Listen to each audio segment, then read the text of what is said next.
Salut à tous, aujourd'hui After Zap image numéro 785. Pour débuter les amis, je vous incite à télécharger l'application OneFootball. C'est tout simplement l'appli numéro 1 sur l'actu et les résultats en termes de football. Les liens sont dans la barre de description. Rapidement, des petites infos sur cette appli. C'est une appli qui est notamment partenaire avec de grands clubs comme par exemple Manchester City. En France, ils sont partenaires aussi avec l'AS Monaco. Quand vous arrivez sur l'appli, c'est très simple, sur la page d'accueil, vous avez toutes les dernières infos et actualités du jour, comme par exemple aujourd'hui, vous pouvez le voir, on a notamment Memphis Depay qui devrait rejoindre le Barça dans les toutes prochaines heures. Si vous vous dirigez un petit peu plus haut, vous aurez l'onglet qui concerne les transferts, qui est personnalisable. Ça, c'est aussi une des particularités de l'appli, vous pouvez personnaliser tout par rapport à vos compétitions favorites, vos équipes favorites, pour avoir directement quand vous arrivez sur l'appli, et bien les infos qui vous intéressent. Moi j'ai personnalisé l'appli en mettant notamment en équipe favorite le DFCO, le Borussia Dortmund et l'Atlético Madrid.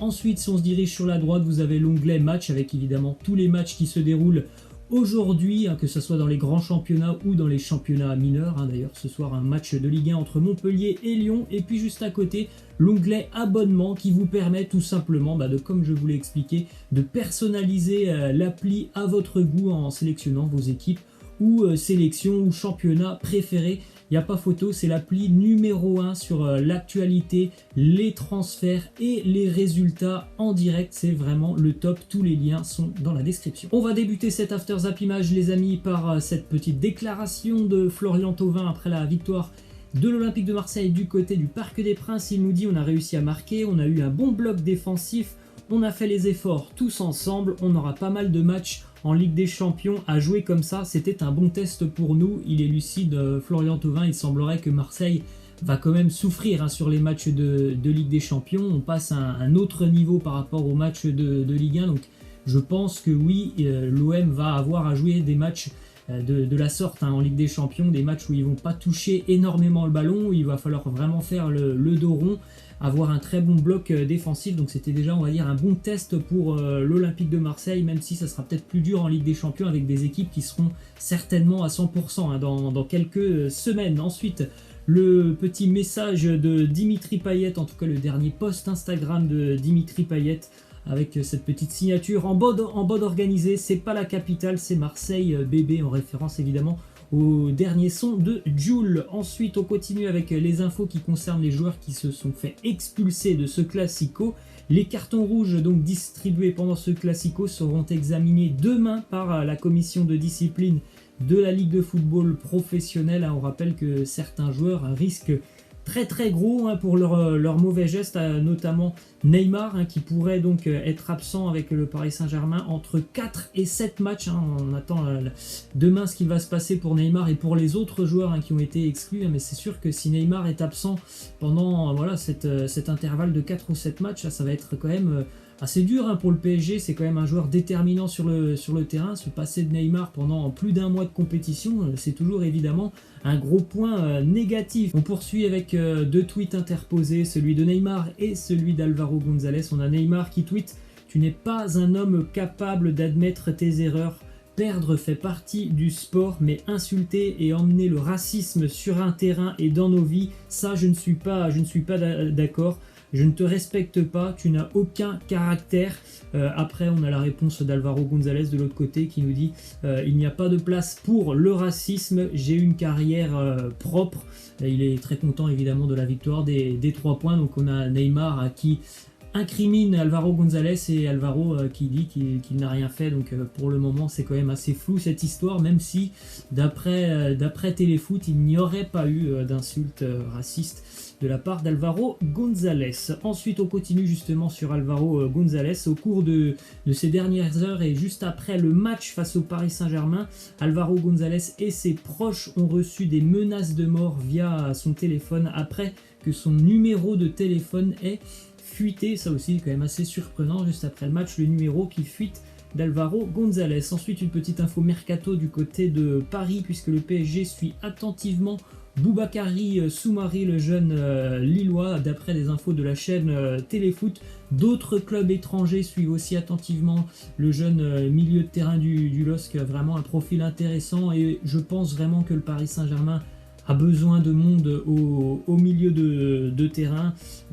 Idrissa Gueye, on pouvait penser que ça allait être vraiment une super recrue après le match face au Real Madrid, mais franchement, plus les matchs passent avec Idrissa Gueye, plus moi personnellement je suis déçu de son apport sur le terrain. Donc continuer à renforcer le milieu de terrain, peut-être avec Boubakary Soumaré, peut être une bonne solution pour le Paris Saint-Germain. Ensuite, on prend la direction de l'Espagne avec cette info qui concerne Luis Suarez. On en a parlé hier, le Barça tente de faire pression sur Suarez pour qu'il quitte le club, et la manière elle n'est pas très belle, puisque du côté du Barça on a fait comprendre à Luis Suarez que s'il restait, s'il ne voulait pas quitter le club, il y a de fortes chances que cette année il la passe tout simplement soit sur le banc de touche, soit en tribune. Donc à voir ce qui se passera encore dans les prochains jours, parce que peut-être aussi, on peut se le dire, que Lionel Messi est en train de faire peut-être un peu pression pour que Suarez revienne dans le groupe catalan. On sait que Messi et Suarez sont quand même inséparables, et je pense que vraiment Messi aimerait revoir Suarez cette année avec lui du côté du Barça. Donc c'est quand même un gros point d'interrogation. Est-ce qu'il va partir où ça? En plus on ne sait pas trop, la Juve, peut-être l'Atlético. En tout cas c'est un dossier quand même intéressant à suivre, le dossier Luis Suarez. On poursuit avec une déclaration de l'agent de Lautaro Martinez qui nous dit: il n'y a rien avec Barcelone et encore moins avec le Real, Lautaro va rester à l'Inter. Voilà, c'est clair.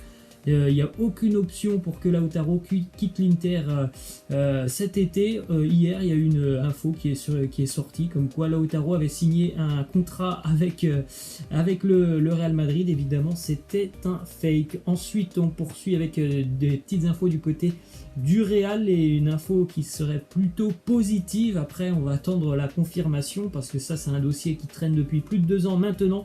Gareth Bale se tiendrait prêt à quitter le Real Madrid et à retourner du côté de la Première Ligue. Un club est très intéressé, Manchester United.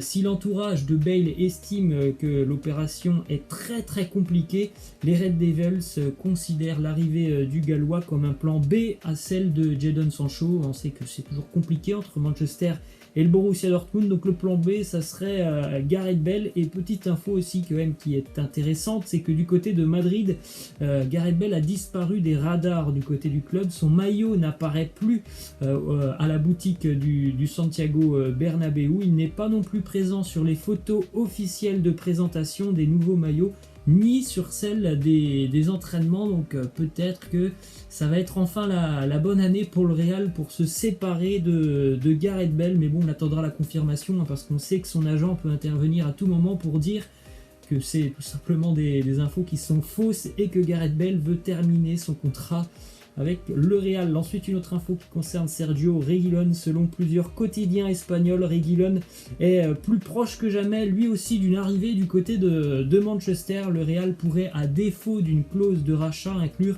une clause de priorité en cas de vente du joueur par Manchester United, parce que voilà, il y a le joueur qui veut bien aller du côté de Manchester. Le seul problème, c'est que le Real aimerait avoir une clause de rachat, et ça, Manchester pour le moment n'est pas d'accord sur cette clause de rachat pour Sergio Reguilón. Direction l'Allemagne maintenant, avec une déclaration d'Uli Hoeneß, dirigeant du Bayern, qui nous dit: nous avons offert un excellent contrat de 4 ans à Thiago Alcantara, mais à la dernière minute il a changé d'avis.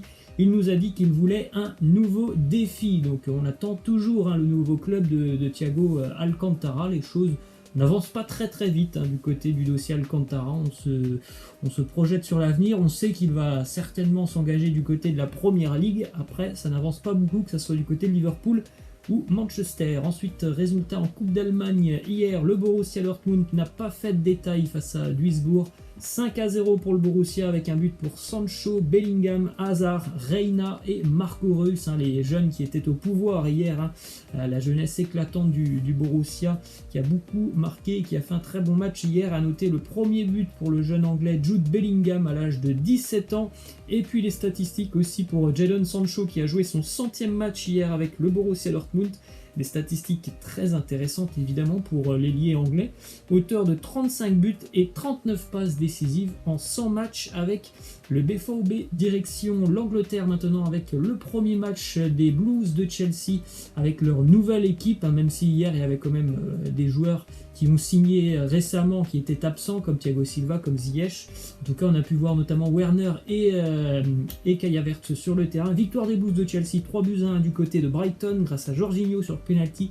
Reece James qui marque un but somptueux en dehors de la surface, et puis Kurt Zouma qui a marqué un but un petit peu spécial sur un corner, un but assez drôle de la part de Zouma hier. En tout cas, une victoire pour les Blues de Chelsea malgré un jeu un peu moyen, mais bon, c'est normal, il y a eu beaucoup de changements du côté des Blues de Chelsea, il ne fallait pas s'attendre à un match étincelant dès la première journée, mais l'objectif est atteint. 3 points pour Chelsea. Petite déclaration de Timo Werner juste après le match, il nous dit: j'ai joué contre 3 défenseurs qui étaient énormes, qui étaient impressionnants. Nous n'avons pas vraiment ça en Allemagne.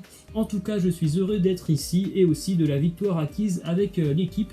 Alors, il n'a pas marqué Timo Werner, mais il a été très remuant. C'est d'ailleurs lui qui a obtenu le penalty transformé par Jorginho. On continue avec un autre résultat de la veille en Première Ligue, la victoire des Wolves 2-0 du côté de Sheffield. Tout s'est passé en tout début de match avec dès la 6e minute, le résultat qui était acquis. Au bout de 6 minutes, il y avait 2-0. Raúl Jiménez et Romain Saïs, l'international marocain, vont marquer pour les Wolves qui auraient pu même s'imposer plus largement. Les Wolves ont été vraiment très intéressants hier du côté de Sheffield. Ensuite, on a une info qui concerne Manchester City qui a proposé près de 95 millions d'euros à l'Atlético Madrid pour le défenseur uruguayen José María Jiménez. L'Atlético, qui rencontre actuellement des difficultés financières, pourrait réfléchir à cette proposition, mais dans l'optique de l'Atleti, c'est de quand même vendre le joueur au prix de sa clause, c'est-à-dire 120 millions d'euros. Et on va continuer avec une petite info qui concerne un international algérien qui pourrait rejoindre la Première Ligue. Saïd Benrahma serait sur le point de s'engager du côté de Crystal Palace. Les Eagles devraient débourser 22 millions d'euros pour s'attacher les services de l'Algérien, qui a été depuis 2 ans vraiment monstrueux en Championship, 2e division anglaise. L'année dernière, il était phénoménal avec Brentford. Il a un pied vraiment qui est magnifique. Il est très doué techniquement et c'est un bon buteur. On poursuit avec petite info du côté du club de Chapecoense. Vous savez, il y a près de 4 ans, le club de Chapecoense avait été touché par un crash d'avion qui aura coûté la vie à 71 personnes, dont 19 joueurs. Le club de Chapecoense a remporté le titre de champion de l'État de Santa Catarina ce week-end, et le capitaine Alan Ruschel, qui est l'un des 6 survivants du drame, a pu soulever le trophée. Ça, c'est une très belle histoire pour lui qui a refusé de belles propositions pendant le mercato. Il a dit: remporter un titre ici, ça me touche énormément. Mes proches savent ce que j'ai traversé et ce que je traverse encore. Si je pensais à l'argent, je serais parti.